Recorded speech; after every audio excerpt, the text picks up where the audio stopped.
Good morning, Bulldogs. This is Mr. Flores. I'm the Dean of Students Academic Intervention here at Albuquerque High, and I run the Student Success Center in room 408, which is the Restorative Justice Response to ISS. And I'm broadcasting to you from the portables here at my little Tardy station to let you know a few important things and changes that have been made in the last few weeks. You've probably seen me giving tardy passes out here, and so I've got some questions about the tardy policy that I'd like to answer for you today.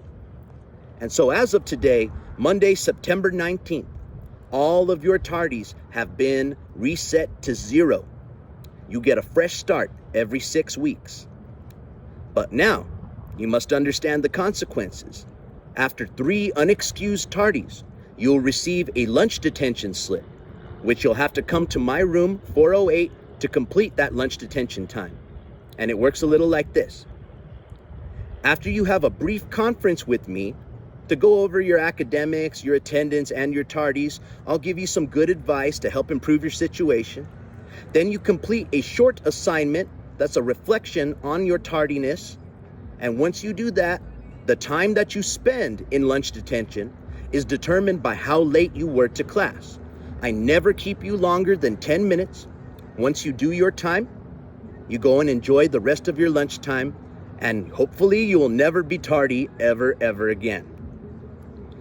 But if the tardies continue, the next level, we will receive a community service project. Mr. Beatty and myself will host these projects once a month, and there we will help clean up the school, maybe dust the trophy cases, sweep up the floors, help with trash detail, maybe organize the book room or library, and possibly help some teachers who need a little bit more help in their classrooms. And if the tardies still continue, from 6 to 9 tardies, the office will attempt to contact parents and guardians, and will have to host a meeting to create an attendance contract or an improvement plan. And lastly, at 10 tardies or more, a referral will be issued for the Student Success Center and the early warning system. So we don't want to get to that point. Remember, our tardy policy isn't meant to punish you. It is meant to help you. Albuquerque High is the real world. And in the real world, we can't be late. Sometimes our livelihoods depend on being on time. And it's a good lesson and good habit to develop timeliness. So I'm here to remind us all that every day we must stay motivated and do our very best. When I first graduated from college, I worked for a program called Teach for America. And there I got to teach poetry in schools all across the country. And in New York City, it was the most inspiring because I saw these students there, and it was a rough school. But these kids were driven to make their lives better. They hustled to class. I even saw couples walking down the hallways with their hands, holding hands. And then when it came time to part ways, they just said, "Bye, babe, I'll see you after class." And they left.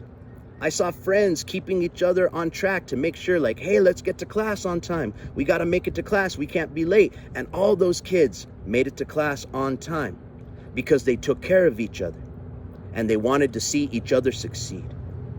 And that's what I want to see here at Albuquerque High. I'm a proud graduate from the class of 2004, and I want to remind you that we are the oldest and best high school in the entire state of New Mexico. We have to remind ourselves that every day, because when one of us succeeds, we all succeed. And we do our best every day, not only for ourselves, but also for our families and for our communities. Thank you so much, Bulldogs, for listening to me. I hope this answered and cleared up any questions. If you have any more questions, come and see me in room 408 or come and catch me out here at the portables in between classes. I'll see you after lunch, and just make sure you get to class on time and have a wonderful, wonderful rest of your day.